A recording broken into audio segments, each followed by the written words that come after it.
Good afternoon and good evening for those who attend this online symposium from Europe and the United States. Good morning. Welcome to APHRS Asia Pacific Online Symposium on Cardiac Rhythm Management. It is my pleasure to be the moderator for this event. My name is Winter Wong, Education Director at it. Today's program is brought to you by Radcliffe Cardiology and is supported by Abbott. So two things. Firstly, please be advised that this section will be recorded and the recording will be available on the Radcliffe Cardiology website as video on demand. Secondly, if you have any questions, please submit them in the form below the live stream on the webpage. We will try to cover at least some of those questions during the question and answer sections. Please allow me to introduce the two chairpersons. They are Professor Zhang Shu and Professor Andrew McGavin. Professor Zhang Shu is the past president of World Arrhythmia Society and the past president of Asia Pacific Heart Rhythm Society. I feel very honored to introduce him to all of you. The hospital where he is appointed as a director, Fuwai Hospital, is one of the largest centers in China, in Asia, and in the world. Professor Zhang currently has several roles in other societies, and I'd like to name a few, like he's the president of Chinese Society of Arrhythmias, honorary president of the Chinese Pacing and Electrophysiology. But in Chinese government, Professor Zhang is either the chairman or the director of a number of expert committees of the National Health Commissions of the People's Republic of China. Professor Zhang's research mainly focuses on sudden cardiac death and atrial fibrillations.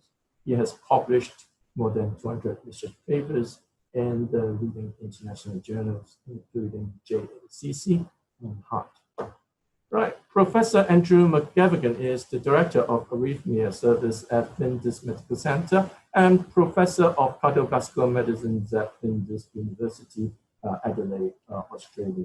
He is a board member of APHRS and chair of Global Relationships and is the immediate past chair of the Heart Rhythm Council of the Cardiac Society of Australia and New Zealand. His clinical and research interests include catheter ablations of complex arrhythmias, risk stratifications of sudden death, and device therapy for heart failure. He is the author of more than 100 clinical papers, reviews, and book chapters. He is actively involved in national and international clinical trials. So now I'd like to pass the time to Professor Zhang and Professor McGavin to open the meeting. Professor Zhang, please. Okay, thank you, Gant, for your inviting me and introduction. Dear colleagues, good afternoon and good evening. It's my great honor here as co-chair with Professor McGavin to chair this webinar, the Asia Pacific Online Symposium on Cardiac Rhythm Management. Thank you for joining us. During the pandemic, APIs has run quite a number of webinars on cardiac rhythm management. In fact, this is the third APHRS online symposium in a series. I hope all of you have learned a lot useful that will benefit to our patients. Today's webinar is the topic is the current and the future consideration for maximizing outcome of CIT patients. With the advancement of technology, CIT has rapidly evolved as a standard therapy for heart failure patients with ventricular conduction delay in Asia Pacific region. In this online symposium, we are going to focus on the key topics related to optimizing outcome in CIT patients. We will hear from experts from our regions to review the latest guidance related to heart failure drug therapy, to share challenging CIT cases, and discuss the role of device optimization in improving CIT response. With increasing experience and interest in alternative pacing approach, we also review the current data and discuss what impact this therapy may have in future management of this patient group. Here, I would like to thank Albert, our long-term partner, in supporting this event, and Radcliffe Cardiology in the production of this webinar. Now, I would like to pass the time to my co-chairman, Professor McGavin. He is also the board member of APHIS. Please, McGavin, have an open remark. Good evening or good morning, depending on your time zone. Well, I'd like to add my welcome to this APHRS symposium. I think we can all do better with our heart failure patients and all do better with CRT, and I'm thoroughly looking forward to being educated by 4 experts brought together across the region of Asia Pacific. We're going to have 4 talks today, and the symposium will be in 2 parts. The first will be on pharmacology versus CRT, and we will have both speakers and followed by some question and answers. And I would really encourage you to use the online question submission platform. Following that, we'll have the second part with 2 speakers speaking about CRT versus alternatives, and again will be followed by a question and answer session. I will hand back to my co-chair, Professor Zhang Xu, to introduce the first speaker. Okay, thank you. So first speaker today, I would like to introduce Professor Angel Sindoni, and he will present the title of Heart Failure Pharmacological Management. Professor Sindoni is a director of Heart Failure Unit and Department of Cardiac Rehabilitation and at Concord Hospital, and the head of Department of Cardiology at Reed Hospital in Australia. He has been involved in cardiac research, teaching, and improving the lives of losing lives with cardiovascular disease for almost 30 years. He set up continues to run the heart failure unit and Concord Hospital with a heart failure clinical research, rehabilitation, and research program. Thank you for Sidonia. Please give a presentation. Hi, my name is Professor Andrew Sindoni. I'm a heart failure specialist from Concord Hospital in Sydney in Australia.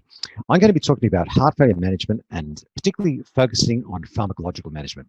Why am I talking about this? Because most patients who require cardiac resynchronization therapy and most patients who require defibrillators have heart failure. And it's no point having a patient who has an excellent device, but who is very short of breath or who dies of heart failure. So we're going to try and learn a little bit about heart failure, the pharmacological management, and hopefully you can get your patients improving from their heart failure perspective and not having to come back to hospital quite so frequently. These are my disclosures, and you can see there I do lots of work. So heart failure patients experience a steady decline punctuated by acute decompensations. And these acute decompensations may be due to infection, like respiratory infection or urine infection or cellulitis. There may be anemia, iron deficiency, overactive or underactive thyroid, overactive or underactive cortisol levels, or unfortunately, non-compliance with medications or non-compliance with fluid or salt restrictions. So those cause the decompensations, hospitalization, but they never get back to where they actually started. So early on, the aim of treatment is to intervene early to prevent those decompensations and to try and stop them going down the slippery slope. But then later on in their progression, it's all about symptom control rather than just about prognosis. Unfortunately, every time someone comes into hospital with heart failure, their mortality is worse. If they have their first hospitalization, their mean survival is approximately 2.5 years. A second hospitalization, it's now just over 1.5 years. A third hospitalization, just over a year. And a fourth hospitalization, it's only 1 year survival. So keeping them out of hospital can impact on their overall survival. Heart failure has a worse prognosis than most cancers. It has a worse prognosis than AIDS, leukemia, lung cancer, pancreatic cancer shown there. In fact, most cancers, except for small cell lung cancer and the leukemias. Otherwise, it has a very poor prognosis. So I've told you that it doesn't make you do very well because it makes you feel bad and it kills you. Here's the quality of life I was just mentioning. You can see here that heart failure has a worse quality of life than chronic lung disease, than arthritis, than angina, certainly less than diabetes. So it really makes you feel bad as well, a good thing to avoid. Heart failure is a bad thing. So this is the Australian Guidelines for Management of Heart Failure, which I was involved in writing. And what we said with people with heart failure is if someone is congested, we suggested an ACE inhibitor, and only if intolerant of an ACE inhibitor due to angioedema or cough, you give them an angiotensin receptor blocker. And if they're congested, you add on spironolactone or mineralocorticoid antagonist, and then add on a beta blocker. If they're euvolemic, an ACE inhibitor and a beta blocker from the start, and then add on spironolactone after that. Once you get them to that point, you try and get them to maximum tolerated doses, wait 3 to 6 months, and if they have a reduced ejection fraction less than 40% at initiation, you can change their ACE inhibitor or their ARB over to an angiotensin receptor neprilysin inhibitor, an ARNI, like sacubitril valsartan, and Entresto to its friends. After that, we think about cardiac resynchronization therapy. We think about hydralazine, nitrates, digoxin for symptom control, ivabradine if they're in sinus rhythm with a heart rate more than 70 per minute. Diuretics are only used to manage congestion, and multidisciplinary care, including nurse follow-up at home, is crucial for everyone. What about the drugs that we use? ACE inhibitors have about a 20% reduction in overall mortality, and you can see there mild, moderate, severe heart failure improves in all those situations. Angiotensin receptor blockers, they've also been shown to lead to improvements, but certainly not as impressive as those with ACE inhibitors, and the recommendation is use an ACE inhibitor first and only an ARB if they're intolerant. The ELITE 2 trial, in fact, showed that if you compared an ACE inhibitor and ARB, the ACE inhibitor captopril was actually going to be better if they'd gone for another 3 months. So ACE inhibitors are preferred. Beta blockers, we love beta blockers. 34 to 35% reduction in mortality on top of ACE inhibitors. Mineralocorticoid antagonists, MRAs, the RAILS trial, severe heart failure, the EPHASIS trial, post-infarct heart failure, and the EMPHASIS trial in mild heart failure all showed significant improvements in survival. Between 30% with severe heart failure, 22% mild to moderate heart failure, 15% post-infarct heart failure. So spironolactone and the drugs in that class also improve survival. The paradigm heart failure trial was the one which used sacubitril valsartan and Entresto, and it compared not to placebo, but compared to our first-line therapy, an ACE inhibitor, enalapril, and they showed a 20% reduction in the composite endpoint of cardiovascular death and heart failure hospitalization. There are more zeros in that p-value than I can count.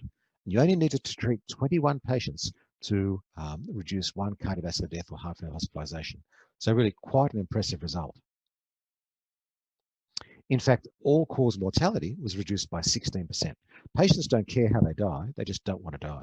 So you can see here, there was a 16% reduction in mortality with sacubitril valsartan versus enalapril. That's compared to our first-line therapy. Now, this is the meta-analysis of the SGLT2 inhibitors, the drugs which were originally indicated for type 2 diabetes, the drugs which cause you to lose salt in your sugar in your urine, and the meta-analysis, which only came out very recently, included the 5 landmark trials. They showed a 32% reduction in time to first heart failure hospitalization. And really, there's no heterogeneity at all. Those results are all very concordant, showing about a 32% reduction in time to first heart failure hospitalization. And I told you already that avoiding hospitalization will be important because that can impact on their prognosis and maybe get them to take a detour in their cardiovascular journey. This is the Dapa HF trial. Now, the Dapa HF trial chose patients who had heart failure with a left ventricular ejection fraction less than or equal to 40%, and 40% of patients had type 2 diabetes, but 60% did not have type 2 diabetes. Overall, there was, you can see there, a 26% reduction in the same endpoint, cardiovascular death or heart failure hospitalization, or an urgent heart failure visit, and you only needed to treat 21 patients to avoid one of those events. That's a very impressive result with a drug which was supposed to be used for diabetes. But I'll tell you, this is a cardiovascular drug which has the side effect of lowering glucose. These are actually very good cardiovascular medications. In fact, that 26% relative risk reduction occurred quite early, and the curves continue to diverge over time.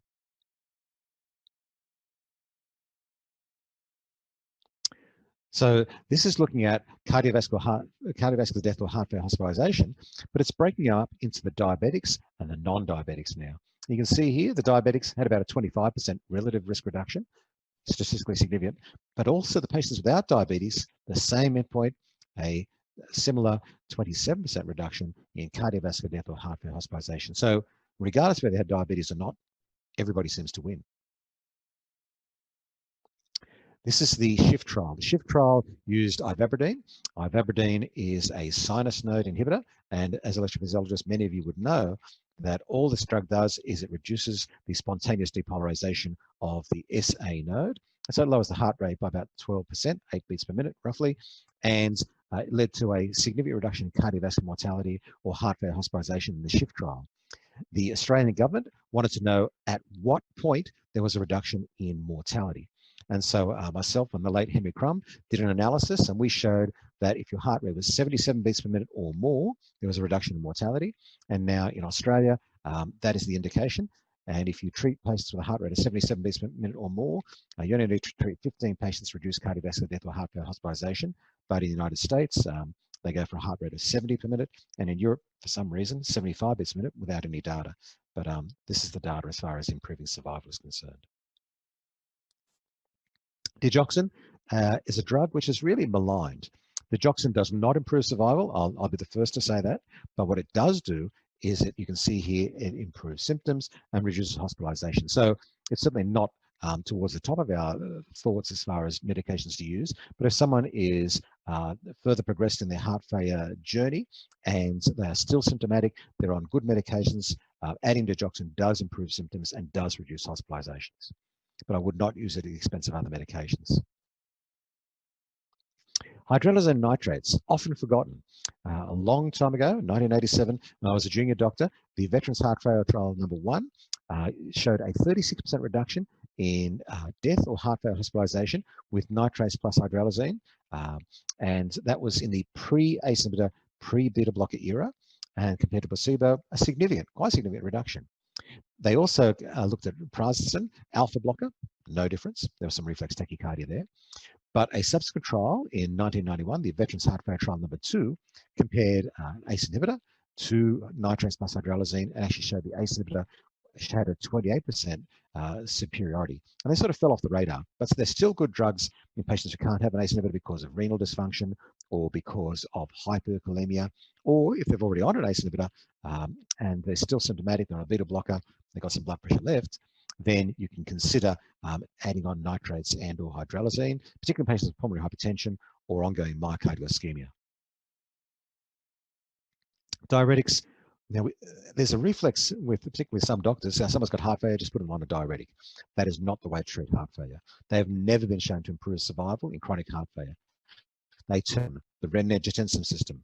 They turn on aldosterone, and they turn on sympathetic tone, which are all bad things. In fact, the 3 drugs we use block those symptoms, those syndromes. So that's not a great thing. They also cause a low potassium, low magnesium, which can be proarrhythmic, low sodium. They worsen kidney function. They cause diastolic hypotension, which can make people pass out because of when they get up out of the chair. So they should only be used sparingly.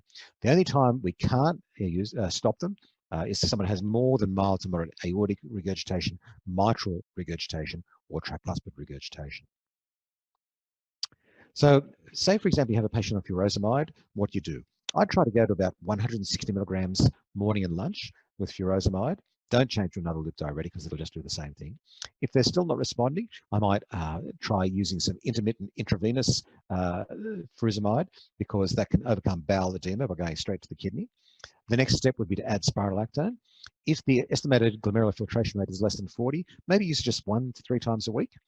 And then if they're still resistant, add on hydrochlorothiazide, again, 25 milligrams, 1 to 3 times a week. If they're still fluid overloaded, the use of acetazolamide, 250 milligrams, 1 to 3 times a week with this sequential nephron block can lead to further benefits. This is the sequential nephron block theory I was just talking about, and this shows where all of our drugs work.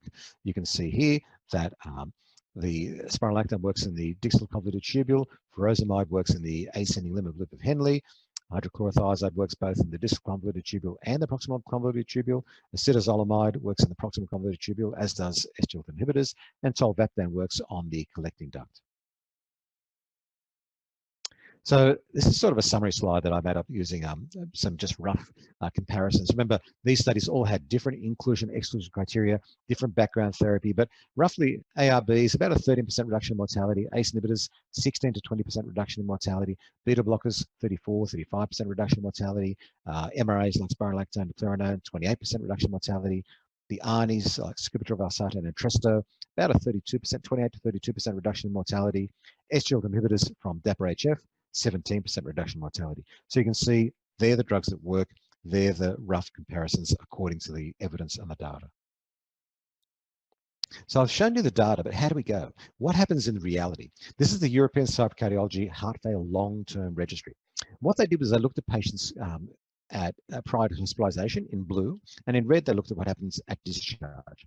What happens? As far as ACE inhibitors or ARBs is concerned, there's a 20% increase in the prescribing of those medications. Beta blockers, a 31% increase in the prescribing of those medications, and spironolactone and eplerenone, a 63% increase in the prescribing of those medications. Those three classes of medications are our prognostically modifying medications. There was also increases in the dose of those medications.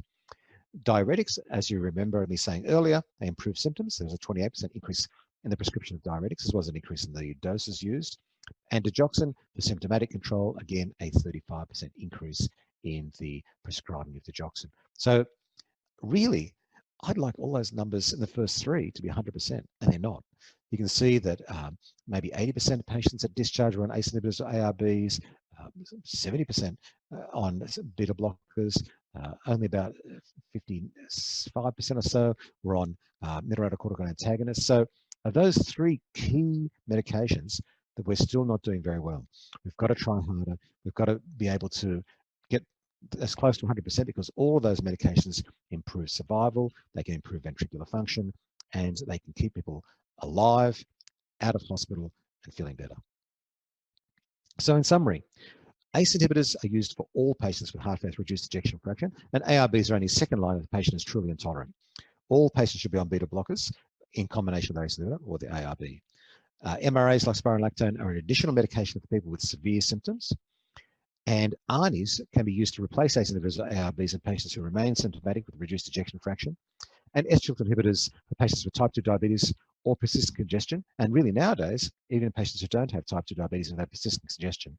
Ivabradine, patients have a heart rate still more than 70 beats per minute in sinus rhythm, digoxin just to manage symptoms, and diuretics only as required to manage fluid retention and congestion. Thank you very much. Okay. Thank you very much for your excellent presentation, for giving us a very useful and that is the information about the pharmacological therapy in heart failure patients. We will open question discussion after our next presentation. So the next I would like to introduce Dr. Xiao from Singapore, who will present the topic of challenging CRT cases. The professor is a senior consultant at the National University Hospital, Singapore, and the director of cardiac pacing and electrophysiology. He's the answer director of heart rhythm program of the National University Heart Center, Singapore. Dr. Xiao, please. Hello, everyone. I'm going to be sharing 3 cases with you today on the CRT, and these are challenging cases that you may encounter in the course of your work, and I hope that the principles that I discuss therein might be helpful to you. And I bring you greetings from the National University Hospital in Singapore. The first patient we're looking at is a 60-year-old man with ischemic cardiomyopathy and a previous bypass surgery done. He has an ejection fraction of 30% and a left underbranch block pattern on ECG.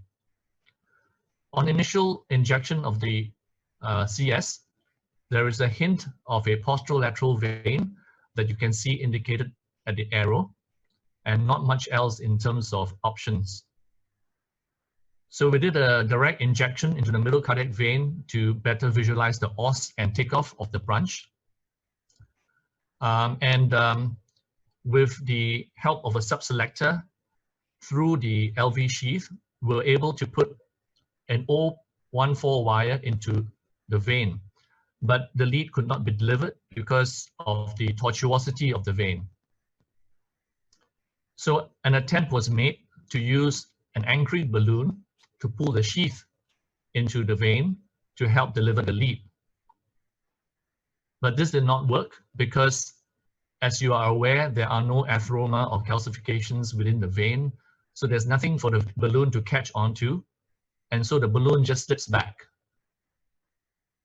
So next, we wanted to have a better visibility of the os of the vein, and a 6 French GR4 catheter was used in this case to inject, and you can see that the origin of the vein in question is very difficult. It has a very acute angulation, it's tortuous, and it's also a very big vein, which makes it difficult to cannulate with an 014 wire.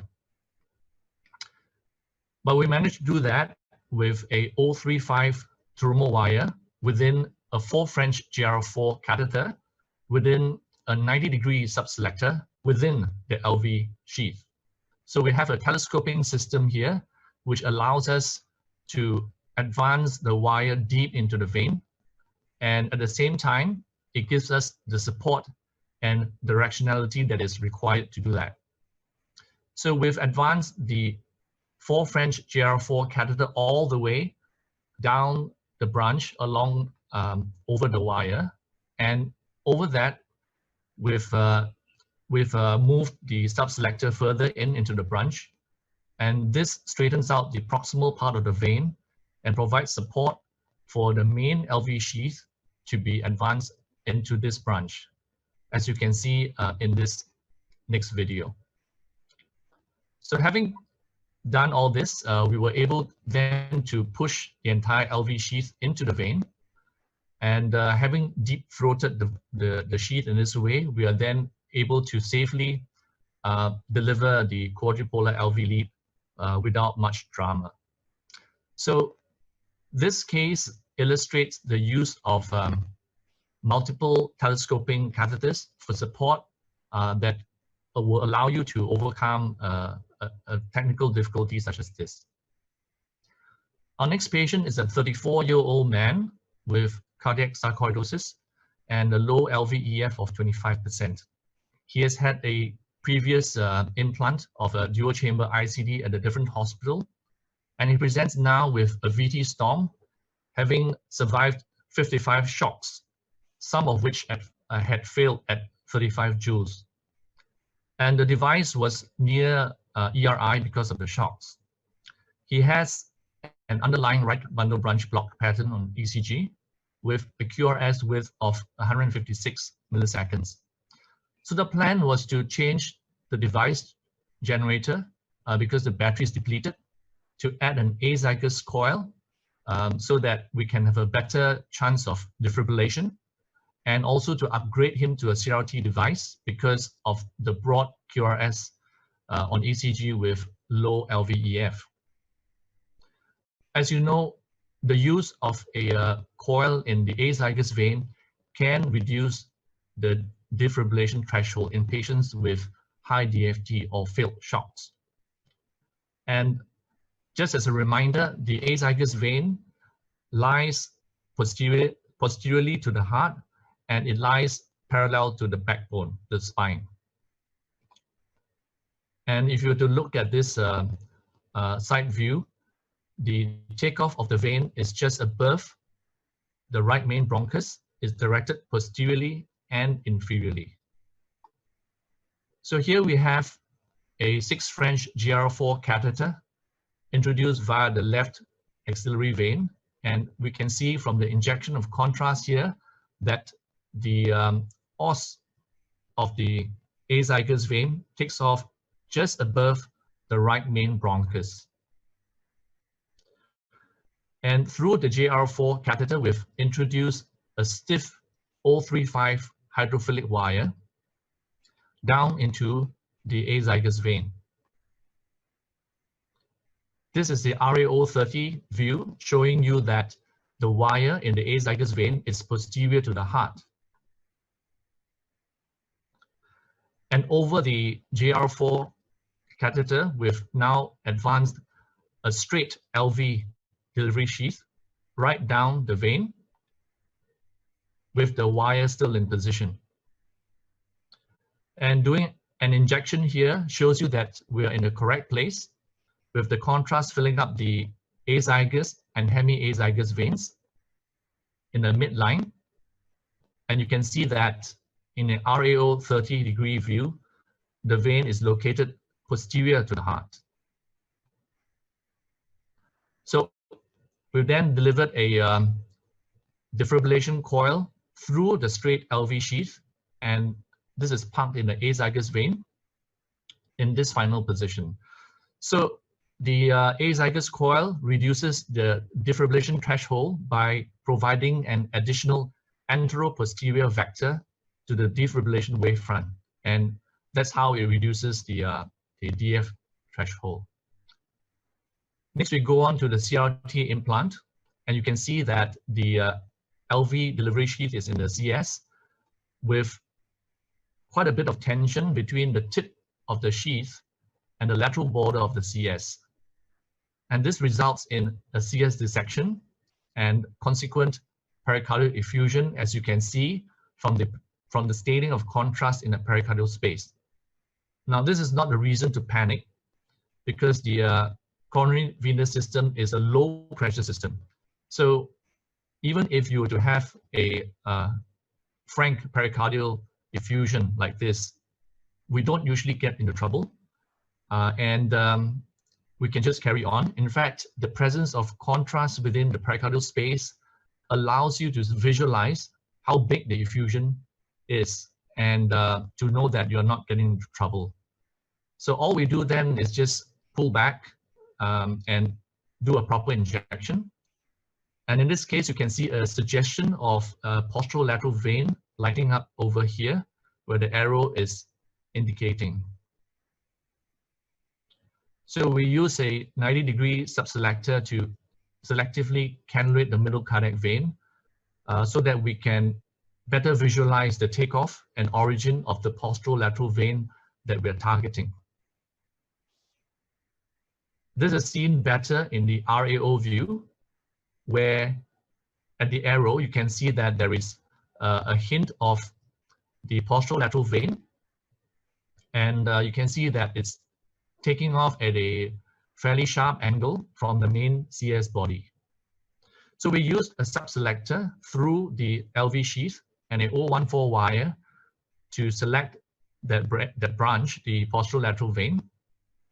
And you can see from the injection here that it is a fairly large vein with a few divisions, which was quite easy to cannulate with the help of the subselector. So this is where we are with the 014 wire and the lead over it. And the final position of the lead in the RAO position, in the RAO view and in the LAO view.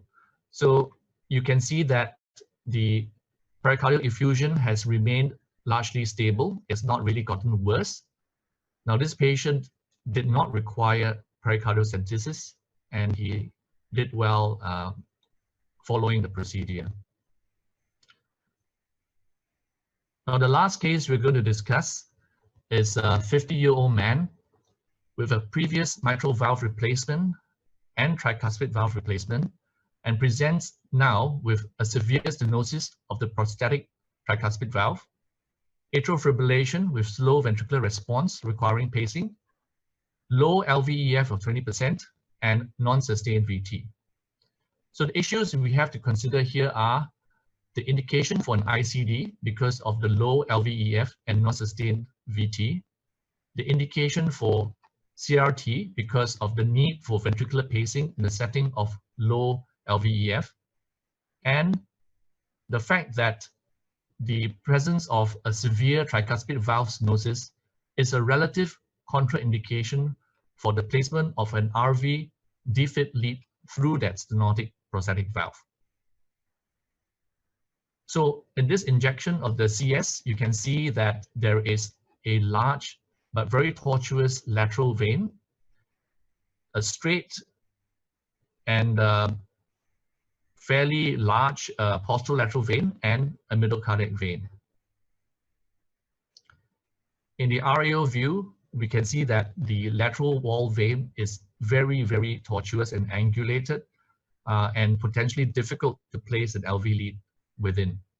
Whereas the posterolateral vein is pretty straight, but the takeoff is near to the os of the CS.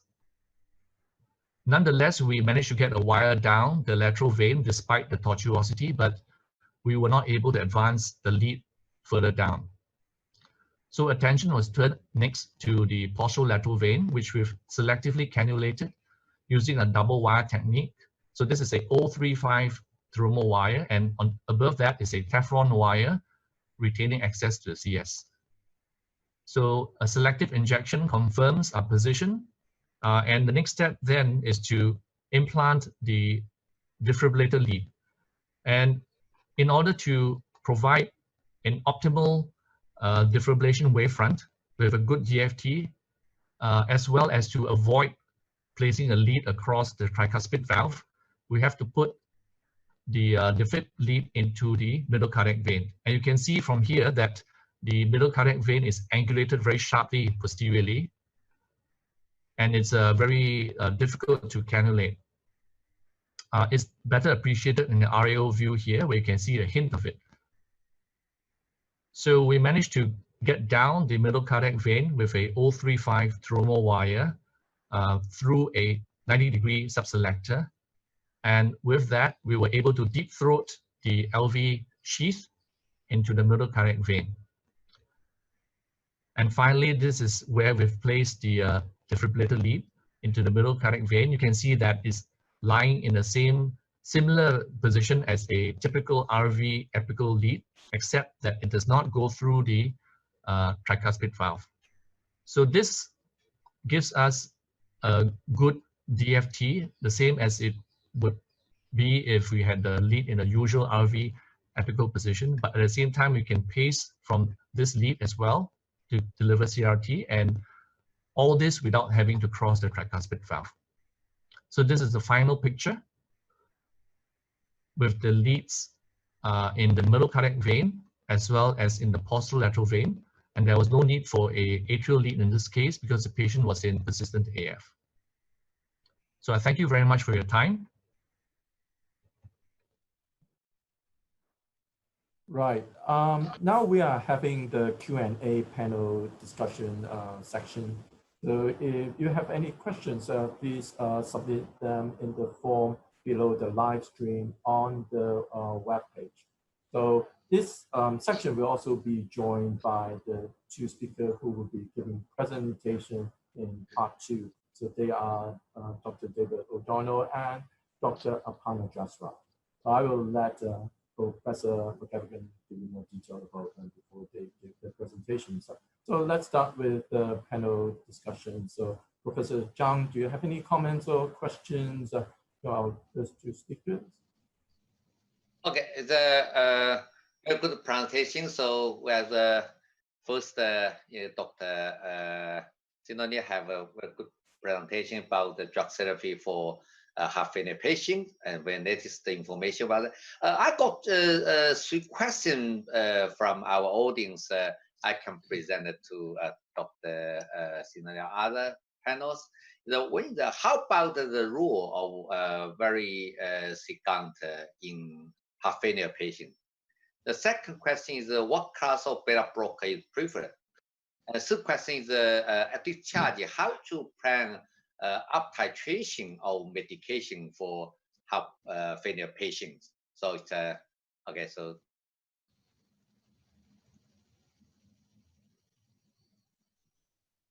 okay, unmute please, Angel Sinoni. Please unmute.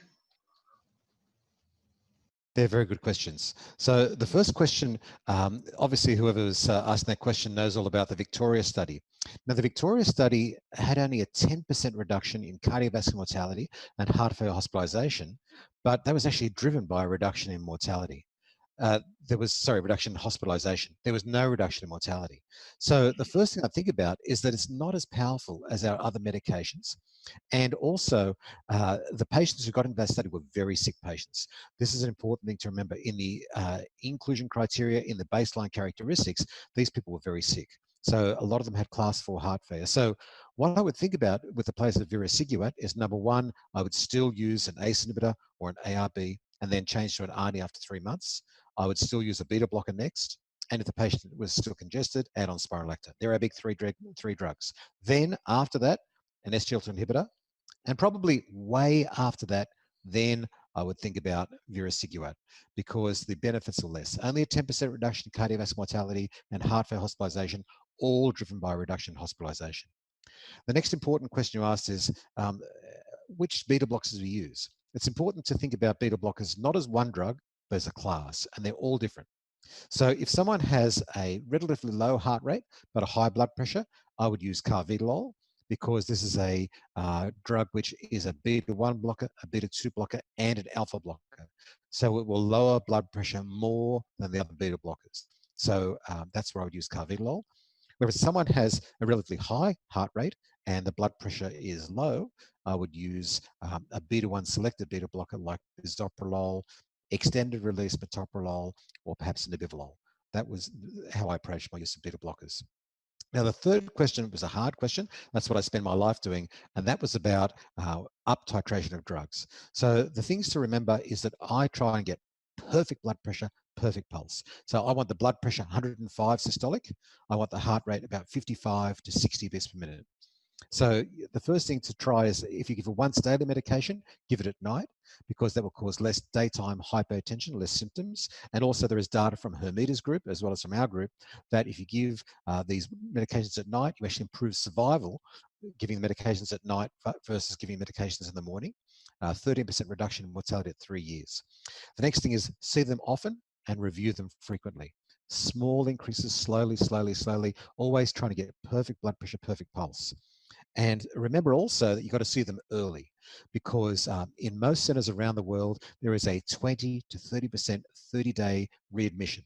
And so if you're seeing the patients at 2 months, they're already been in hospital. So see them within 1 to 2 weeks, and then see them often after that. And if the blood pressure is low and they're not congested, and they're congested, I would use an ACE inhibitor. But if the blood pressure is low and they're not congested, use a beta blocker. So if you only got a choice of one drug, which to use, a beta blocker or an ACE inhibitor, then I would use the beta blocker. Unless congested, then I would use the ACE inhibitor. But get some help. So the help you can get is from your heart failure nurses, who will see the patient often. They'll review them, and they may contact you and say, what do we do now? Or they may be able to up-titrate the medications themselves if you have an up-titration clinic. Thank you. Oh, thank you very much, sir. How about some other comments of Dr. McGavigan? I'll maybe ask a question to Professor Sindoni before moving on to the other speaker. Blood pressure is often an issue. Is it best to get high doses of 1 or 2 drugs, or moderate doses of many? I try and be a master chef. So by being a master chef, I mean a little bit of this and a little bit of that. So the option you gave me second was using a small dose of each medication rather than maximizing one drug. That'll also reduce your risk of side effects. But like I said earlier, I want perfect blood pressure, perfect pulse. The reason I want perfect blood pressure and perfect pulse is, number one, if you lower the heart rate, you maximize the time for ventricular filling. You will therefore increase your left ventricular end diastolic volume and therefore your stroke volume. And every time the heart beats, it uses up energy. If you slow them down, you can therefore reduce myocardial ischemia and reduce myocardial work. If we get perfect blood pressure, we reduce afterload, so the arteries relax, and in doing that, you'll be able to maximize the amount of blood the heart can pump out every beat. You reduce the amount of work the heart has to do. So lowering the blood pressure is important. And doing it in the order we talked about before, with a little bit of an ACE inhibitor, then a little bit of a beta blocker, and then maybe a little bit of spironolactone. As I said, maybe once a week, twice a week, 3 times a week, depending on how you go. And then slowly, slowly up titrate. Give the medications at night and avoid drying them out, because if you dry them out, they will fall over. They'll get dizzy, and so not getting them intravascularly volume depleted. That's great. I'll maybe ask a question to Dr. Sao Sui Chong. when you put the defibrillator lead in the middle cardiac vein, how, do you screw it out? Do you leave it unscrewed? How do you get stability of that lead? Yeah, so I did screw the lead in because without extending the helix, you can't actually pace or sense properly. So what I did was to just put a stylet in with a bit of angulation, try to direct the tip of the lead towards the myocardial surface instead of towards the pericardial space, and then fixate it as you would with any other lead. I know there's some concern about perforation because the lead is sitting in the vein, but doesn't seem to be a problem. And I think even if you were to come out a little bit, it's usually not a problem because, as I said, the venous system is a low pressure system, so we tend not to get any sort of significant bleeding from there. Of course, the other way is to use a passive defibrillator lead instead of an active lead, and that would avoid the issue of having to extend the helix. I'll maybe ask Dr. O'Donnell or Dr. Jaswell, do you have any comments or questions for either of the two speakers? Can I make a quick question to Dr. Andrew, please? So, Dr. Andrew, considering the paradigm HF, and we knew that it largely had NYHF functional class 2 patients with an EF of 40 or below, what would be your threshold in your clinical practice to consider the initiation of ARNI in your clinic? Would you actually wait, or would you consider it early? That's my question. So, in fact, most of the benefit with ARNIs occurred in the patients who had class 2 and class 3 for heart failure. There were very few patients who had class 4. So I would go in early, and I would be treating the patient according to if they've got an ejection fraction less than 40%, and then I'll start the ARNI. If they've got an ACE inhibitor or an ARB after 3 months, I'll switch them over to the ARNI, because that will lead to improvements in ejection fraction, reductions in hospitalization, and a reduction in sudden death. So there is no such thing as a stable heart failure patient. That's important to remember. So even if they're class 2, their risk of sudden death is quite high. And you all know the results from the MERIT heart failure trial, which showed that the incidence of sudden death in patients with class 2 heart failure was actually quite high. And that was the way they usually died if they were mildly symptomatic. So changing the ACE inhibitor or an ARB to an ARNI is important. The other question you implied is about whether you would choose an SGLT2 inhibitor or an ARNI. And I think I showed in that summary slide towards the end that about a 28 to 32% reduction in mortality with an ARNI, whereas about a 17% reduction in mortality with an SGLT2 inhibitor. So if I had a choice between those two, I would definitely go for the SGLT2 inhibitor. No, the ARNI, I should say, not the SGLT2 inhibitor. The ARNI, the ARNI, the ARNI. Yeah, thanks. Dr. O'Donnell, maybe ask you to provide some comment. Just like Dr. Salsi Chong, you do some really quite crazy things in the lab and get leads in places that us mere mortals cannot. Do you have any comments or questions? Thanks, Andrew. I would like to just reinforce that in the right situation, it's our job to get the leads in the heart. We see some dissections, we see some small pericardial effusions, but that's a whole lot less of a risk than sending someone to a surgeon, in my opinion, for a stenotomy. So I think it is vital that at least some of us learn these techniques. These aren't day-to-day techniques for everyone, and I think that there is a role for centers of excellence to do this. I would just reinforce the point that we have a fair bit of experience screwing leads in the coronary sinus, and we haven't had complications as a result of that. It's never our first choice, but I completely agree with Dr. Xiao said. You've got to visualize so that you're screwing this towards the myocardium, not towards the pericardial space. And if you can get that visualization and you're careful with it, it's fairly safe. I must say, I've always been worried when these get extracted, but given I'm not an extractor, I don't have to worry too much about that. But I think it's a really important point that we, as electrophysiologists, as device implanters, we need a strategy other than let's refer to a surgeon. And I really like the fact that as EPs, we're starting to move more towards interventional CRT, and I fully support that. Thank you for your support, Okay, David. yeah, okay, please, yeah. Thank you very much for our panel answer. Thank you, our audience, give a question to discuss. Okay, I think I can move to our next session. Please, Angel, please chair next session. Thank you very much. So we're going to hear from Dr. David O'Donnell, talking about device optimization to improve CRT response. And Dr. O'Donnell is a very busy electrophysiologist, having previously been Director of Electrophysiology at Austin Health in Melbourne. He's performed more than 5,000 device implants. He's currently chairman of the cardiology medical side for Genesis Care Cardiology, and is on the board of that corporation.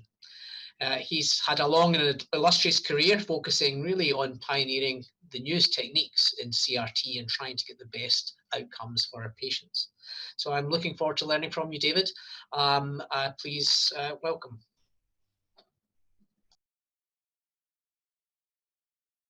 Okay, well, thank you very much, and welcome to the next section where we're going to talk about CRT optimization. And my challenge tonight is to talk to you about the current and the future considerations in maximizing outcomes in CRT patients. I have the usual disclosures. Perhaps most importantly, I've worked quite extensively with industry on the development of CRT algorithms, particularly MPP, SYNC-AV, and adaptive CRT. The reason we're here tonight to talk about CRT is described well on this slide. The thing that makes the most difference to your patients receiving CRT is whether they are a responder or a non-responder. Patients who respond to CRT live twice as long as patients who fail to respond to CRT. Now, this is multifactorial. There's many reasons why, but the fact remains our number one job when implanting CRT is to make the patient a responder. We're all living in this strange COVID world, and it's just hit us in Melbourne in the last couple of weeks. When I thought about optimization in the COVID era, I typed into Google optimization in the COVID era, and I got these quite remarkable pictures of COVID masks, the fishnet mask, the coffee filter, the old shoe, the dishcloth. Each of these are masks, but they are far from optimized masks. What's the relevance of this, you may ask? Well, let me tell you, as a CRT expert, I see a lot of CRT devices that remind me of these masks. They might be called CRT, but they're not doing much good.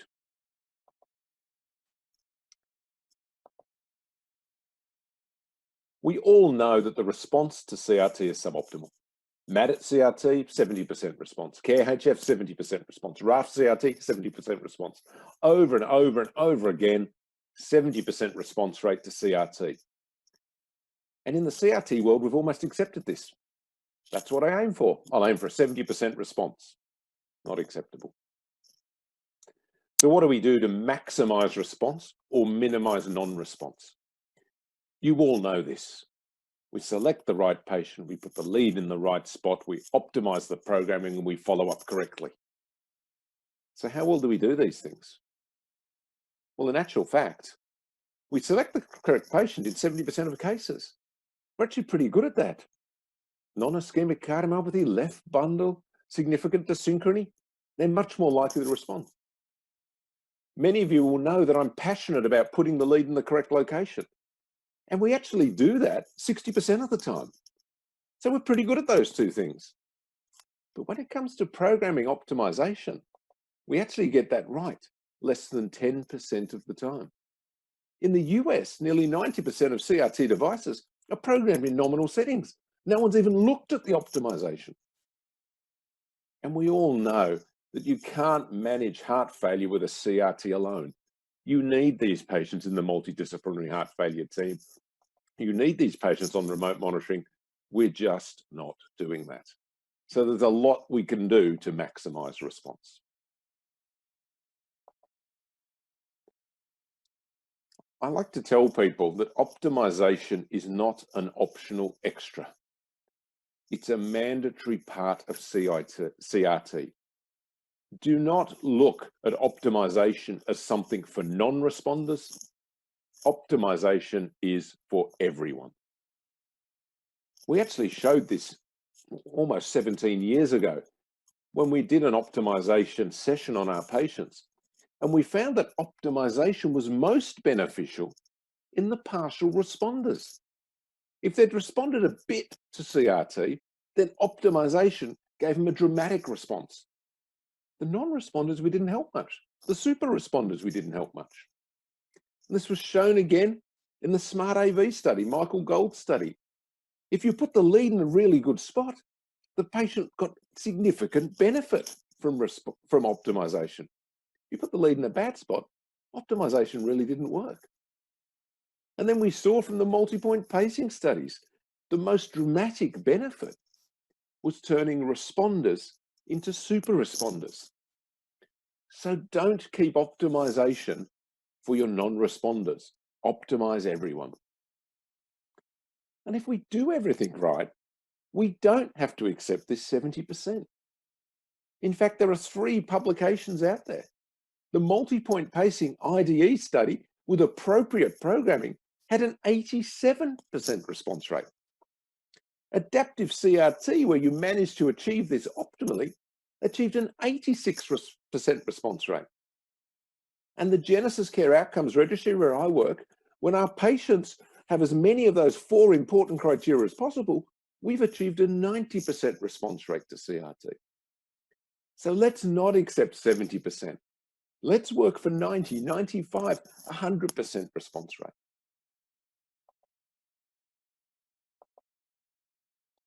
So how are we going to get a better response?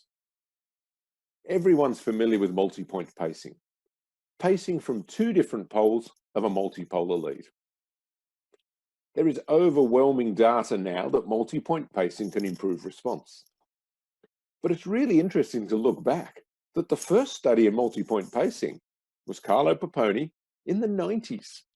And he showed in the 90s that multi-site left ventricular pacing was superior to single-site left ventricular pacing. The larger randomized trials with clinical outcomes came a little later, but again, they've shown a significant improvement in ejection fraction, a significant reduction in cardiac volumes, and a significant symptomatic improvement in randomized trials using multipoint pacing.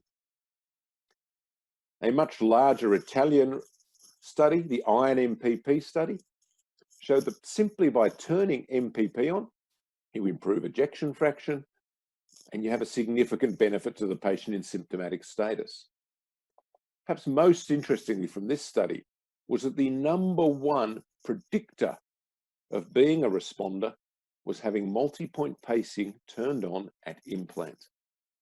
So multipoint pacing works. A lot of people will tell me, yeah, it works in some people, but it's a bit confusing. Let me reassure you, multipoint pacing is not confusing. Thanks to the MPP IDE study, we now know there is only one sensible pacing mode, and that is to have LV1 5 milliseconds ahead of LV2 with the widest possible anatomical separation. It took me a while to come to terms with this, but all of the data supports it. Multipoint pacing works when you can pace from the proximal and distal electrodes. It works when you can pace from D1 and M3 or M2 and P4, but it does not work with adjacent electrodes. So in actual fact, multipoint pacing programming has become very easy. You turn it on. Synchronized left ventricular pacing. I've been very fortunate to work with some very smart people in my life, and Paul and Alex from St. Jude and Medtronic respectively are 2 of the cleverest people I've worked with. Apparently, independently, they came up with Sync AV and Adaptive CRT. And I think their contribution to the field of CRT will persist. Adaptive CRT, the Medtronic algorithm, has been shown to be beneficial. It reduces hospitalizations. It significantly reduces the occurrence of atrial fibrillation. I was fortunate to present some work at HRS a couple of years ago and I can tell you this is about to be published, looking at simply turning on adaptive CRT. The unadjusted hazard ratio was 0.63, and the adjusted hazard ratio was 0.69. So simply by turning on adaptive CRT, patients lived longer. This sort of hazard ratio is what you associate with stopping smoking. So this is a dramatic benefit simply by using the adaptive CRT algorithm. Adaptive CRT was the first algorithm, but SYNC-AV is the better algorithm. I often call it adaptive CRT because it's programmable. Some work that Neeraj Varma did that I was fortunate to contribute to, again, we published this in abstract form almost 5 years ago, showed that CRT improves your QRS duration, but synchronized CRT improves it even further. We'll see this on the following slides, but the improvement with SYNC-AV was nearly 50% again compared to 5E alone. This is a slide taken out of a paper from the Journal of the American Heart Association. Again, Neeraj Varma is the lead author, looking at the effects of adaptive CRT and SYNC-AV. We can see on the left of the slide, the intrinsic QRS 162.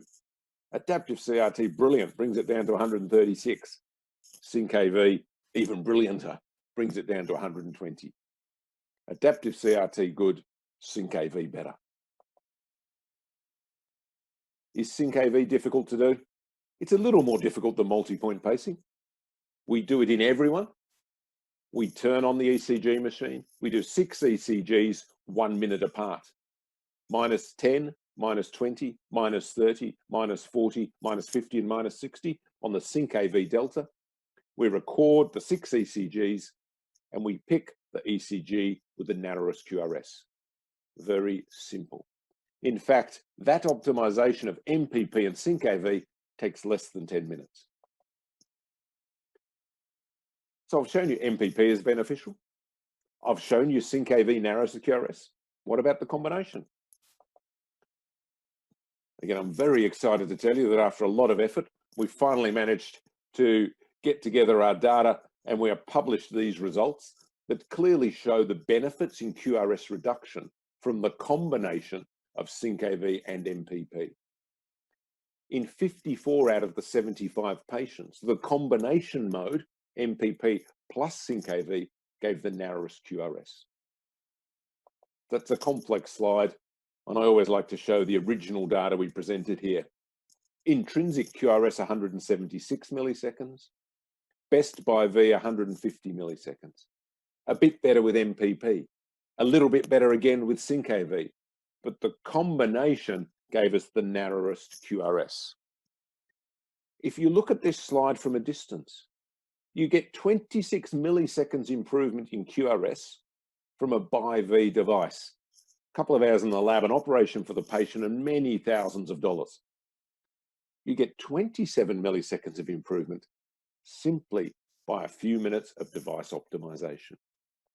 If you're going to go to the effort of putting in the device, please do the optimization. So optimization is mandatory. It should be done in everyone. How do we do it? Everyone has their theories on optimization. And if you're doing it brilliantly, keep doing what you're doing. If you're not doing it brilliantly, here are some suggestions. I think that ECG is the premier tool for optimization in a busy arrhythmia clinic. It's easy, reproducible, reliable, ubiquitous. I love this example here. Pre-CRT, the QRS duration was 180 milliseconds. We see here that in one of these modes, it's 144, and the other, it's 184. Easy. We pick the mode that's 144 milliseconds. Except this is the same ECG at the same time in the same patient, just looking at different leads. You cannot use a single lead. You cannot use 2 leads. If you're going to optimize someone in their CRT, you need to use 12 leads. The strategy that we use, that I think is most reproducible, has minimal inter and intra-observer variability, is a manual global 12-lead measurement. We measure from the start of the QRS dura in the earliest lead to the latest QRS activation in the latest lead. So it's beginning to end across the 12 leads. That is the best technique, and that is the one that we use on a regular basis. I was asked to talk a little bit about the future. When you talk about the future, people love to think about the innovations, the biological pacemaker, the 3D printed membrane that sits over the heart and synchronizes it beautifully. These will come. I doubt they'll come in my clinical career. I hope for some of you they come in your clinical career. So what's the near future? Let's have a look back at this slide. Selecting the correct patient. What do I hope the future brings? I really hope the future brings expanding indications. Time's limited, so I can't tell you how excited I am by the improvement in heart failure with preserved ejection fraction patients receiving CRT. Improvement in diastolic function might be even more significant than the improvement in systolic function. Put the lead in the correct location. We're going to hear about more of this tonight. In some patients, it's his pacing. In some patients, it's left bundle branch pacing. In some patients, there may be tailored multi-site, multi-point pacing. In actual fact, it's going to be a combination of these that is the right answer. And our most difficult task will be to pick which patient for which technology.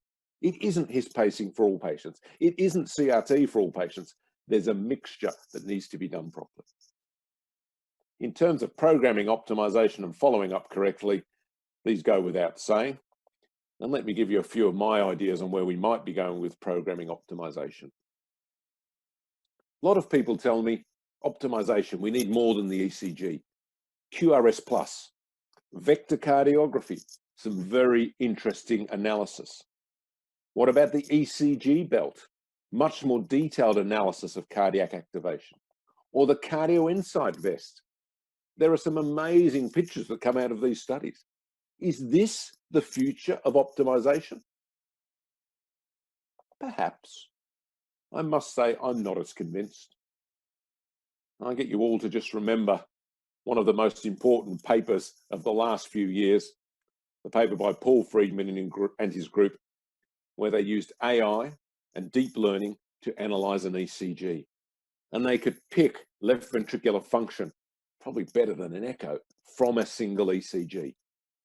And this is to remind us, it's not the complexity of the data that is going to win, it's the analysis that's most important. I have little doubt that the computer, the deep learning and AI will solve optimization. I'm just not sure how many years away it is. I think the other aspect of optimization that we all know is significantly important is dynamic algorithms. We've got this. The SYNC-AV algorithm is dynamic. You get a certain number at rest, you start exercising, it changes, you lie down, it changes, you eat your dinner, it changes. It's step one or gen one of dynamic optimization. What does the future hold?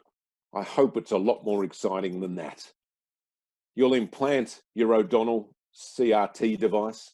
It'll talk directly to your implantable loop recorder, which will have biometric sensors, maybe some biomarkers, maybe looking at acute fluid levels.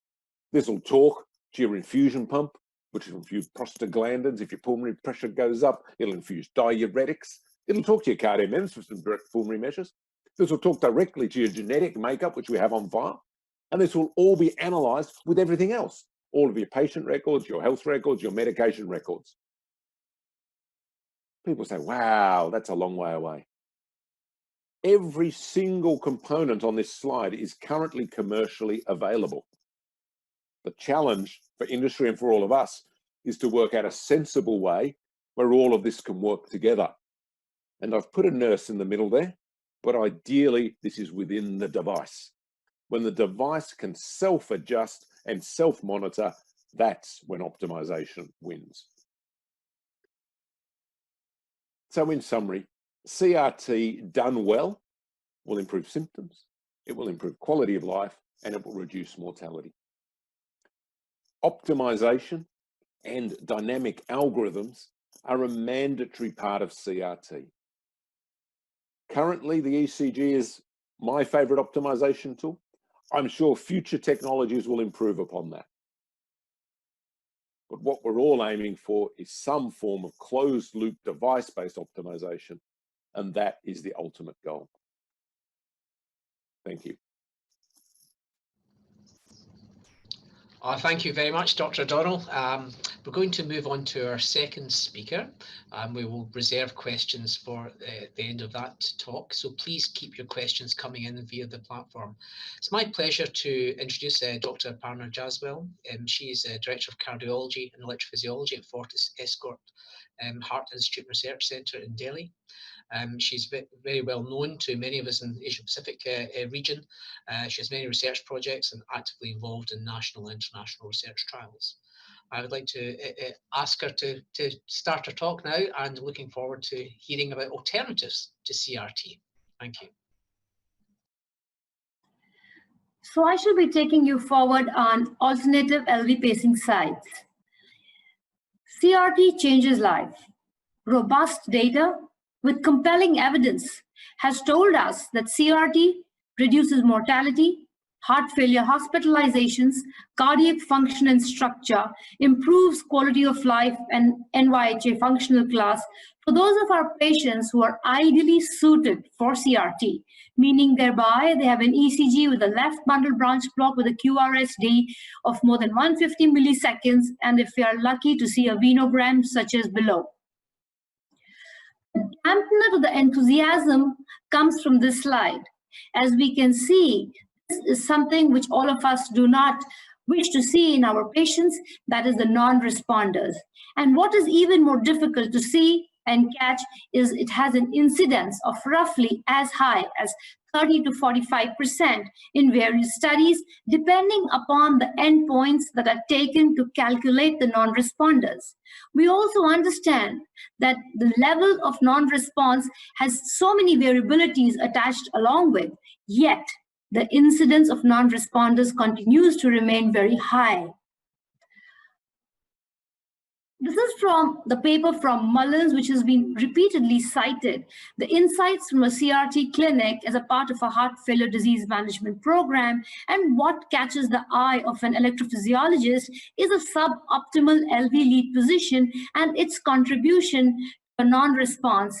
We as a community have tried very hard from various publications, and these papers are from none other than Angelo Arricchio's group, wherein they were a part of the PATH CHF and PATH CHF2, and the conclusion was that we should try and keep the lead at lateral or posterolateral sites, because those are the sites that have the latest activation in the majority of patients. The paper on the right is from Maddit CRT, which concluded that while we're going lateral, we must ensure not to go apical, because apical pacing would mean that our patients' outcomes would be worse.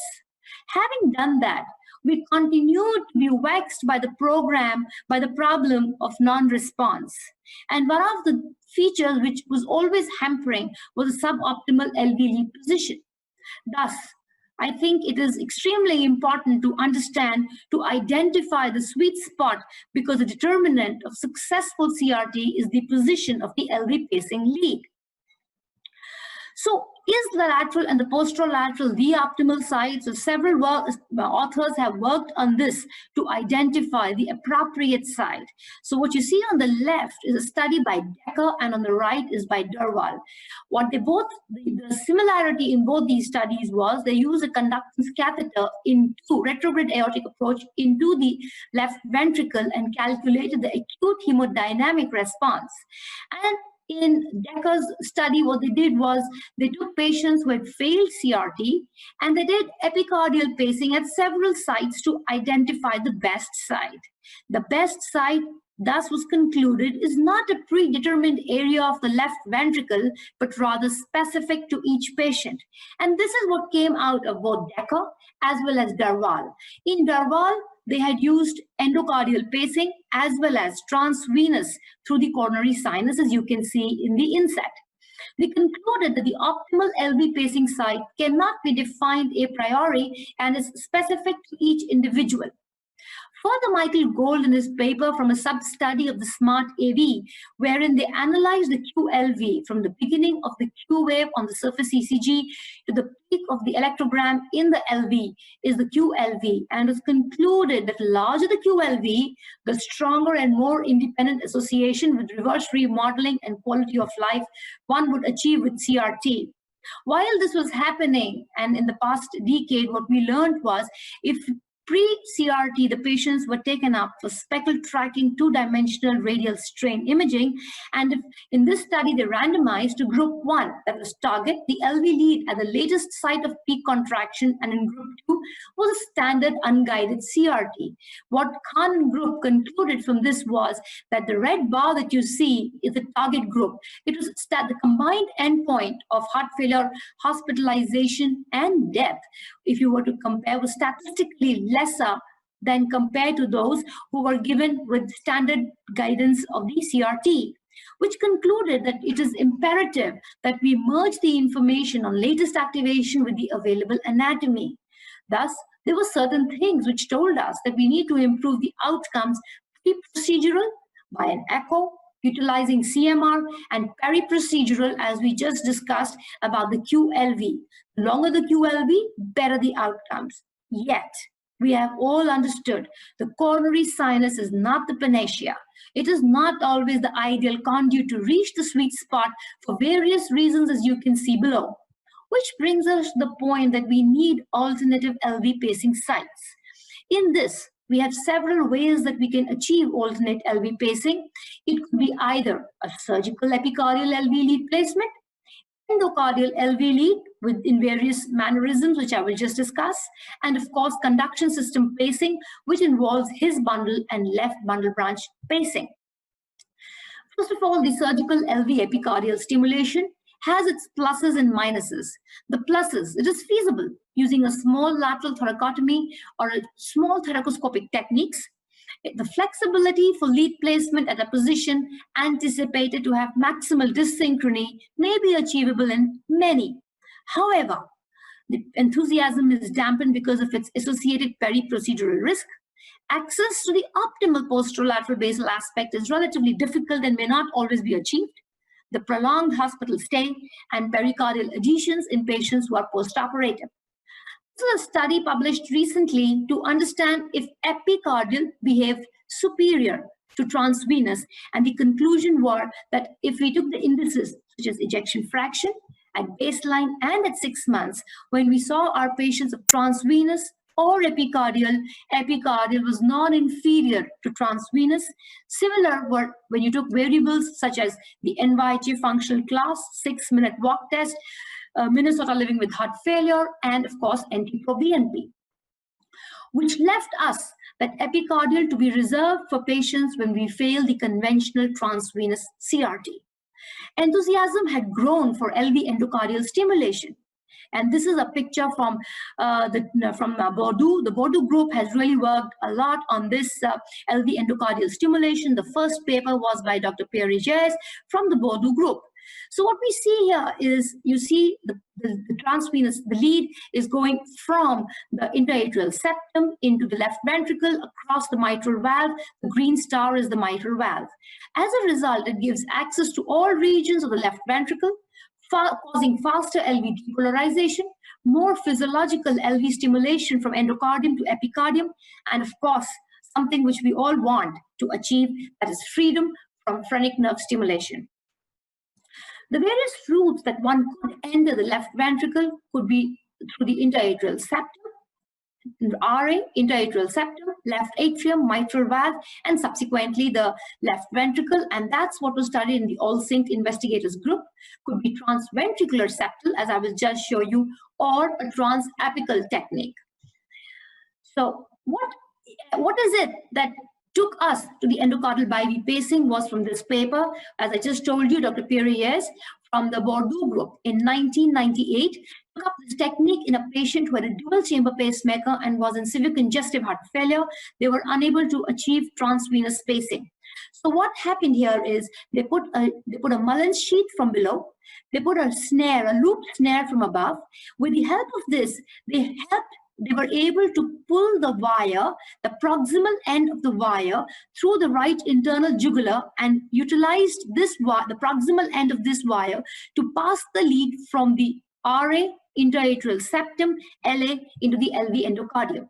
Now, this led to enthusiasm and subsequently the publication by Dr. Betts, wherein they took up 10 patients. However, what they did was they did a left ventriculography followed by an angiogram to see the left ventricular silhouette, and subsequently they went into the transventricular septum, and through the transventricular septum they positioned the lead in the left ventricle. It was noted that LV endocardial pacing through a ventricular septal puncture is a feasible approach for CRT.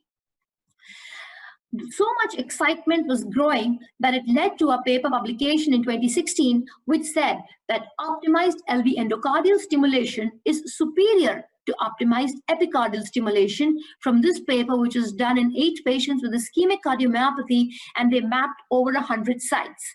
And as you can clearly see on this diagram, the yellow dots are the several endocardial sites where they achieved acute hemodynamic response, while in epicardial, it was achievable only in 2. You can also see the clustering of the not the best sites because of the non-availability when you used the transvenous. Thus, it was noted that it had shorter stimulation to QRS duration, shorter paced QRS, and the best mean achievable acute hemodynamic response when you did an endocardial lead position comparing to the epicardial. The AllSync study, the AllSync needs a mention here because AllSync is by far one of the largest studies, which had 132 patients to achieve LV endocardial pacing while demonstrating more than 70% freedom from complications, meeting the definition of a primary endpoint at 6-month post-implant. This is a very important study in the entire meta-analysis of the LV endocardial pacing, and they went through the transatrial route, as you can see, from the right atrium, the left atrium, and subsequently into the left ventricle. The noted observations in the AllSync was that there was 55% reduction in the LV end-systolic volume of at least 15%, and 60% had an improvement by 1 NYHA functional class. However, about 18% of patients had at least one endocardial LV lead-related complication, because here was a situation that our patients needed to be oral anticoagulated.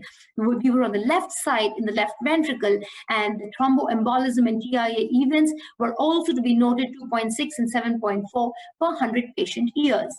Thus, the meta-analysis of several authors wherein they did LV endocardial either through transatrial, transventricular, and a few transapical.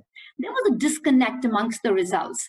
AllSync, as you can see, stood out, telling us that the LV endocardial pacing was not the ideal pacing to be utilized, and we weren't there yet for the LV endocardial pacing. And why was it so? It was so because the higher response rates noted in the others were because they were smaller trials with less bias-resistant design features, which resulted in the graph being so variable, and AllSync giving us the data that the analysis is not convincing enough that response to CRT is more common in the endocardial pacing population.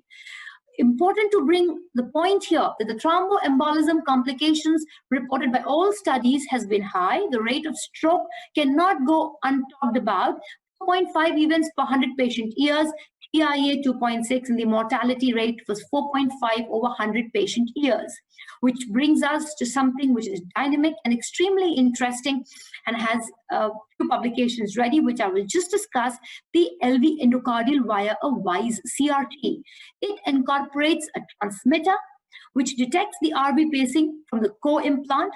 The transmitter then transmits the ultrasound energy to the receiver electrode.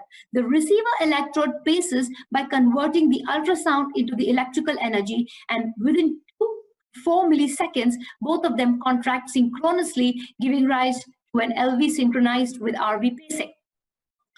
This is from the SELECT LV study. 35 patients who had failed CRT were taken up for WISE CRT, and as we just mentioned, this is what the device CRT receiver looks like. It's about 12.7 millimeters in length, and about 3.6 millimeters is the hook which goes into the left ventricle. And what you can see here is the transmitter, which transmits the ultrasonic waves after it receives the impulse from the co-implant, and it tells the receiver to give an electrical stimulation here. And that's how they work together and bring about the device CRT. What did the SELECT LV tell us? The SELECT LV told us that there was a clinical feasibility for the YCRT, and it provided clinical benefits to a majority of patients who otherwise were a failed CRT population. The recent publication in 2020, wherein they have seen 90 patients, and it was noted that the procedural success with YCRT was as high as 94%, and procedure-related deaths was 3.3. Point to mention here is that in YCRT, you do not need your patients to be on an oral anticoagulant if they do not need it for any other reason. Aspirin and clopidogrel can be stopped in 3 months. So that was the advantage. Coming to the showstopper. The showstopper in electrophysiology for over a decade has remained atrial fibrillation, while in the pacing system, the showstopper is conduction system pacing, be it the bundle of His or the left bundle branch pacing. I think it's over 60 years that there have been certain publications of His bundle pacing, but it's been for about a decade that there has been a recent surge of His bundle, interest in the His bundle pacing. This is from the first paper published about a decade ago, wherein patients were taken up, about 13 of 16 patients were taken up for direct His bundle pacing, and it was taken up for those subset where they could not enter the CS and they were failed CRT, and it was noted that direct His bundle may be an alternative to CRT in select cases. It led to a flurry of publications, and this is a paper which is from the UCLA group, and it said that permanent His bundle is feasible for patients with an indication of CRT using the LV port in lieu of the CS lead. Now there was no stopping, and the number of publications for His bundle have been several, so much so that the recent guidelines published by Fred Kusamoto has positioned class 2A indication for patients who have AV block with an EF of 36 to 40% and a need of RV pacing even in those of less than 40%. Moving to the last and the most interesting and the newest form of alternative LV side pacing, the left bundle branch pacing. The His bundle had a dampener, and that was suboptimal lead delivery and high thresholds of His pacing led to the development of moving on to left bundle branch pacing. Left bundle branch pacing, as you can see, gives us a wider area to position the lead, gives better thresholds than His bundle pacing, and that's when the enthusiasm began for His bundle, the left bundle branch pacing. This is from one of the most recent papers by Huang, and this is from Eastern population. What they wanted to do is they took up patients who needed CRT, had left bundle branch block, had an EF of less than 50%, even those patients who needed ventricular pacing. They first attempted His bundle. If His bundle was unsuccessful, they took the patient for left bundle branch pacing, and they had about 61 patients who were taken up for left bundle branch pacing. It was noted the QRS duration decreased significantly from 169 to 118, and the pacing threshold and R-wave amplitude were much desirable. They concluded that left bundle branch is feasible and an effective method for achieving electrical resynchronization of left bundle branch block with the resultant improvements in left ventricular structure and function.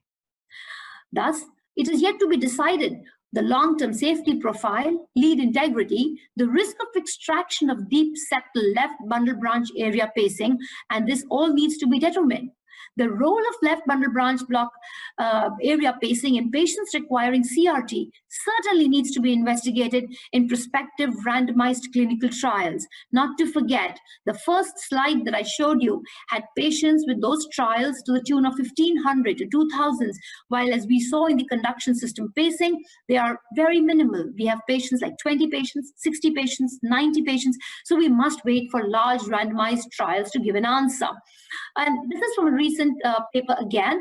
The current clinical algorithm could be the approach the coronary sinus if we fail a surgical epicardial LV lead, or if we fail, transeptal endocardial LV lead. The future which entails is a coronary sinus vein, or we may directly go in for permanent His bundle or left bundle pacing. We will have to wait for large randomized trials to give us the answer for the same. Thus, to conclude, several methods with their own advantages and obstacles have been proposed to improve the CRT outcomes. Majority of the alternatives discussed have shown promise, none yet proven to be the ideal. His bundle and left bundle branch area pacing have demonstrated interesting results, but await large randomized long-term trials to pave the way to be adopted as a first-line therapy. The quest for an optimal pacing technique must continue for our heart failure patients, and the above data only shows promise in that way. Thank you so very much. Oh, thank you very much, Dr. Jaswal. So many questions for our panelists. It's difficult to know where to start. So I'll maybe start with our last speaker, Dr. Jaswal. There is a growing appetite for conduction system pacing, as you have mentioned, and don't worry, I'm not going to ask you to put your money on one or another. Are you aware of any ongoing clinical trials with head-to-head comparison between CRT and His bundle pacing or conduction system pacing? So I think that also answers the question which has just been asked in the chat box about hot CRT. Now, the issue which we are facing here is this, that the large randomized trials which have paved the way of CRT were really huge. And we've been seeing these small trials. I don't think that we have head-to-head comparison. For example, hot CRT made a lot of noise. Not to forget, it had 25 patients. There was no comparison with a bi-V pacing. It was a subset of patients who were given His bundle pacing with an LV pacing lead in patients who had AF, or if they were in sinus rhythm, they had to be a CRTP. So we don't have head-to-head comparisons between His bundle and a bi-V pacing. And that's when I strongly feel and believe that the enthusiasm needs to be very carefully measured when you're giving a conduction system pacing, because you're now giving it vis-a-vis a therapy which has proven itself for over decades. Thank you. I'll maybe direct the next question to Dr. O'Donnell. You mentioned about putting the lead in the correct place. And Dr. Jaswal showed that that's not the same place in everyone. We can obviously look at QLV, we can look at sensed RV to LV timings, we can look at paced RV to LV timings. What do you think is the order of importance of all of these measurements? So the answer is yes, all of these measures. It's very simple outside a research trial, outside a passionate group, that the one measure that has been consistently shown to predict outcome is how late into the QRS your LV lead is activated. So your QLV, whatever you want to call it, but a measure of how late the activation is at the site of your LV lead. That's consistently been shown to predict response to CRT, to the point that if you're less than 50% into the QRS, it's probably not worth leaving your lead there. Beyond that, it's never made sense to me that we do this in sinus rhythm, and yet up until recently, we were pacing people. So why did we care about intrinsic activation when we should have cared more about paced activation?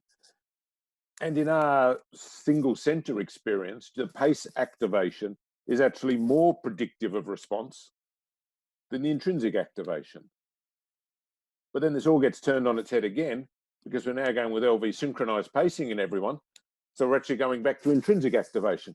So the answer, Andrew, is it's a very complex mix of which one we pick.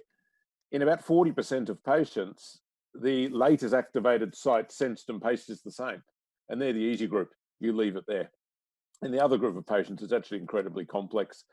I'm very pleased to have a quadrupolar lead, so we can look at putting it over an area and then doing the post-procedure analysis to figure out which of the sites is best. So I have quite a difficult question, and it's intriguing who I should direct this to. I think I'll direct it to Professor Sindoni as our heart failure expert. how do we assess response to CRT? We've often thought of it as a binary variable, but David has shown beautifully that that we shouldn't be looking at it as binary. Is an improvement in symptomatic status what we're looking for? Is it ejection fraction? If so, how much is enough? Or how do we define response to CRT? That's a really difficult question. So the first thing to say is that if you're looking at someone responding to CRT, it's not a blinded procedure. So you can have a halo effect or a placebo effect, if you like. So, but if a patient feels better, I'm happy, number one. Number two, the echocardiogram is not the be-all and end-all, because there is no relationship between ejection fraction and symptoms. That's how we have heart failure with preserved ejection fraction. The patients still have symptoms, but their ventricular function is relatively normal. You have a patient with ejection fraction of 40%, another patient with ejection fraction of 20%, and they feel the same, or the one with the 20% might even feel better. So I think the ejection fraction is not the best predictor either.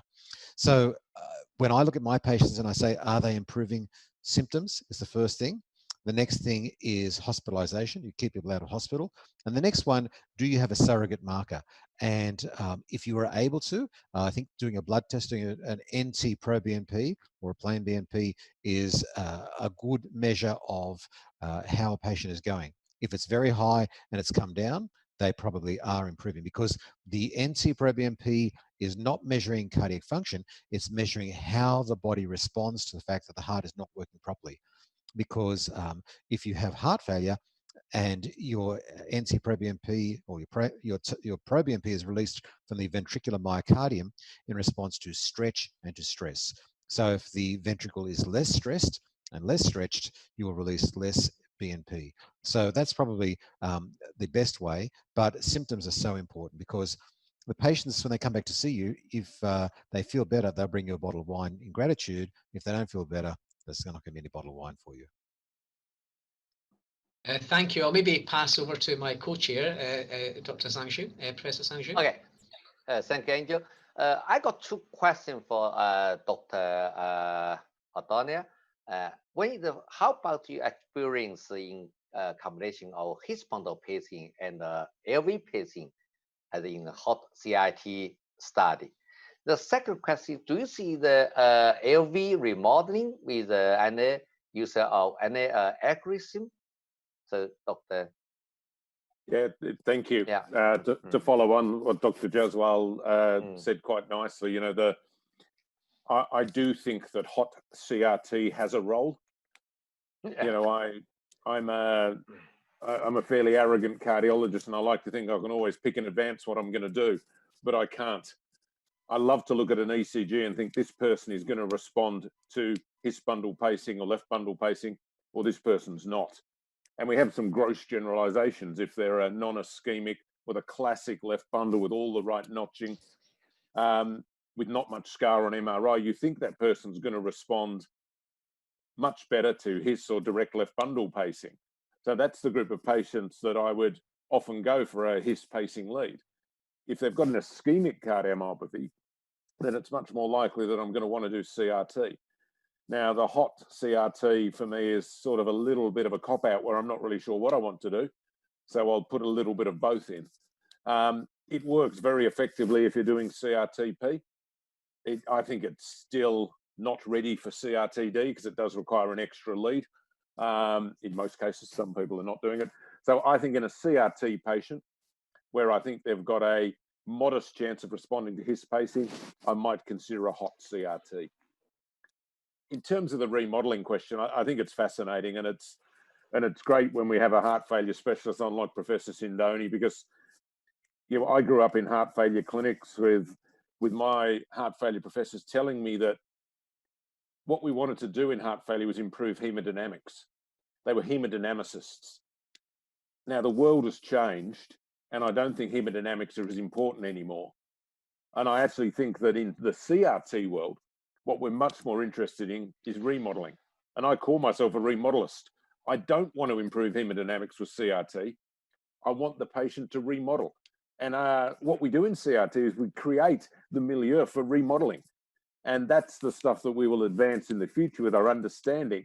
And you know, completely agree with the number one factor in response for me is that we see a reduction in the end-terminal pro-BNP of 50%. That tells me the ventricle's under less stress. But I want that through remodeling, not through hemodynamic benefit. So I hope that answers the question. Okay, I've got a question for Dr. Yao. I've got actually two questions. The first is, you've got a lot of HIS bundle experience and conduction system experience, and there has been an explosion in interest. What trials do you think are necessary to take it from people's opinion to proven therapy? What's the minimum data set that we will require? I think that's not a very easy question to answer, particularly because the subset of patients has to be clearly defined. I mean, we don't see that HIS bundle pacing can correct left bundle branch block in all patients with heart failure. We see that only in a certain subset where the left bundle branch block is due to a conduction defect. But there are many other patients with a left bundle branch block due to the very enlarged LV, in which case you do not expect the QRS width to narrow with HIS bundle pacing. So I think you have to kind of like pick out those cases where the left bundle branch block wide QRS is truly due to a conduction defect that can be corrected with HIS bundle pacing. And then you randomize them and compare CRT versus HIS bundle pacing in this subset of patients. And I think if you can show that there is equivalence or superiority, then the deal is made. One of the clues that can be used to better select these patients would be the absence of a septal Q wave in the lateral leads. So if there is if there's no Q wave in the lateral leads, then that is more consistent with a conduction defect. Whereas, if it were just a IVCD or something in that kind of area, then you might still see a Q wave. And the next step would be when you actually put your lead in the HIS position and you pace and you see whether the QRS complex actually narrows with your pacing. Thank you. I've got a question for Dr. Jaswal. In your opinion, if someone cannot have CRT using a epicardial LV lead performed percutaneously, does the presence or absence of scar, the etiology of the underlying cardiomyopathic process, whether it's infiltrative, non-ischemic, ischemic, do they influence the alternatives that are available to you? Certainly, certainly. So especially when I'm discussing a patient who now needs, somebody did pose that question and it was overlooked about versus a CRT-P and a CRT-D, as well as in CRT. So I think here the role of CMR really comes in, and I would really want to define my non-ischemic, what am I wanting to do, quantify the late gadolinium enhancement.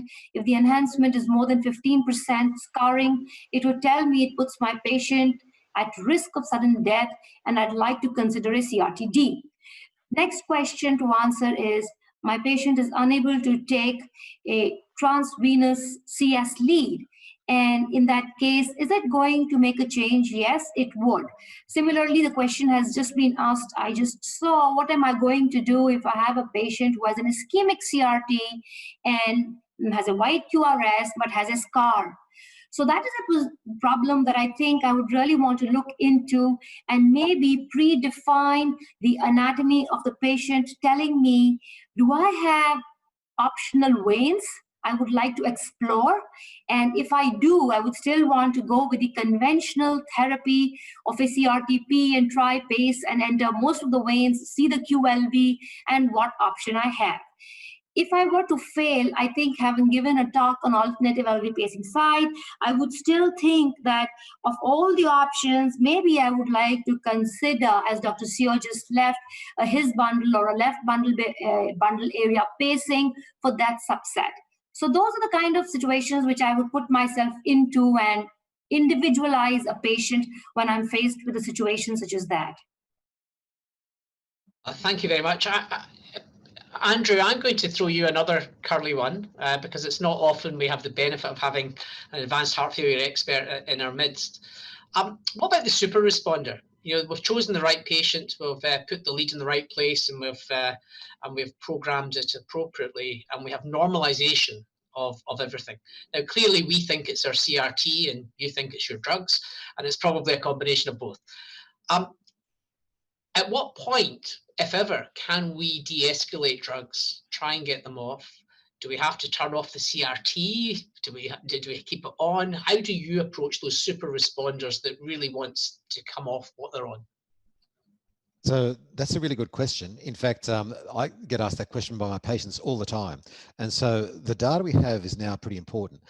There was a study from Japan a number of years ago where they took people with what we call heart failure with recovered ejection fraction.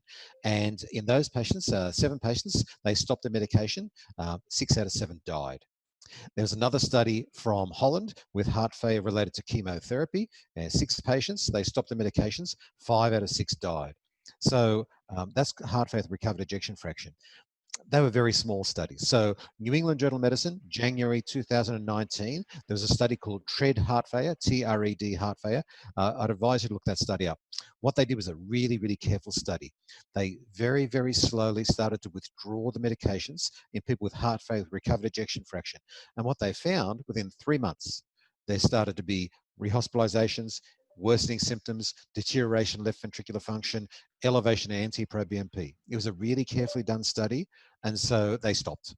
At that point, they realized that if you have someone with heart failure with recovered ejection fraction, you can't stop the medications, you can't turn off the CRT, because sure, functionally, the heart might be doing very nicely, but if you do an endomyocardial biopsy and you look at it ultrastructurally on electron microscopy, it's still wildly abnormal. So really, despite the fact that functionally you've returned them to normal function, structurally and ultrastructurally, they haven't recovered. Now, I'm really interested in what Dr. O'Donnell was saying earlier about the remodeling phenomenon. What we see in our patients, and my heart failure clinic where I'm aggressive with the medications, what we see is 80% of our non-ischemic cardiomyopathy patients, we can return to normal function with medications and with the help of our electrophysiologists. Now, in those patients, the reversal of that remodeling phenomenon, so with the heart now being a big sphere, the first thing that happens is you change the shape of the heart from being spherical to being that upside down ice cream cone, the prolate ellipse. And so you can measure sphericity on echocardiogram. Remember, spheres are bad because all of the contractile elements of the heart are directed towards the middle of the heart. What you want is the blood to be coming out through the left ventricular outflow tract and being ejected back into the circulation via the aorta. So the first thing we see is the heart changes shape from being spherical back to a prolate ellipse. Then the heart starts to reduce in size. Then the mitral annulus starts to shrink down. You get a reduction in mitral regurgitation. Then there is a reduction in the pulmonary pressures. Then the patients get improvements in symptoms. So it takes time, and that's the sequence and phenomenon. The ejection fraction improvement may come later, but it takes about 18 months for that phenomenon to achieve its maximum improvement. So don't be impatient. These things can happen, but don't stop the drugs because patients die. Thank you. And I think one last question. David O'Donnell, I'll ask you this. You mentioned about all of the algorithms available to us. You mentioned about multi-point pacing.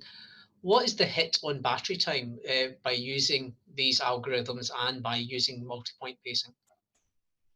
Thanks, Andrew. To be very brief, Sync-AV and adaptive CRT do not affect battery longevity. Some would argue adaptive CRT improves longevity. In terms of multi-point pacing, there's so many variables at play. In the majority of patients, we think it's between 6 and 18 months. Now, if you've got low threshold on the 2 leads, it's probably closer to 6 months. If you've got high threshold, maybe 18 months. But remember, 50% of CRT patients do not get to generator replacement because they die. So if someone's going to respond, then I'm delighted if their battery runs out 6 months earlier. We've got to make them a responder to make them live longer. Well, thank you very much. Before I hand back to Professor Zhang to close, I just bring Gunter Wong back. Gunter? Right, thank you. I'd like to take this opportunity to thank the two chairpersons, Professor Zhang Shu and Professor Andrew McGavin, to lead the discussions. And again, thank you for APHRS for organizing this event. So in the interest of time, let's move on to the closing sections. And may I invite Professor Zhang and Professor McGavin to deliver the closing remarks. Professor Zhang? Okay, thank you. We have very good time today, and thank you for all your participation, and thank our speaker for your great contribution. The presentation discussion very interesting and meaningful. I believe that everyone today have learned a lot for the cardiac rhythm management. I would like to say thank you again, Albert, and for your support for this webinar, and I hope we can see you soon next time. Now, I'm so happy to invite Professor McGavin to give a final closing remark. Thank you very much. I have thoroughly enjoyed this evening. These sessions are, I think, really improve all of our understanding, and be able to get experts from across the globe from various disciplines is always a pleasure. I'd like to thank APHRS, my co-chair, all of the speakers, and Abbott and Radcliffe for putting this together. This pandemic has really taught us many things, but one of the things that has been a benefit coming out of it has been online sessions such as these. The educational opportunities driven by APHRS really have been fantastic. So I would like to thank everyone on behalf of my co-chair, Professor Zhang Shu, and myself. Good evening, and stay safe. Right, thank you very much, Professor McGavin. I just want to remind all of you, all parts of today's discussion will be viewed, free to access on demand at radcliffecardiology.com. So it has been a great pleasure to be with all of you. So thank you for all your patience. I wish you all a very good evening.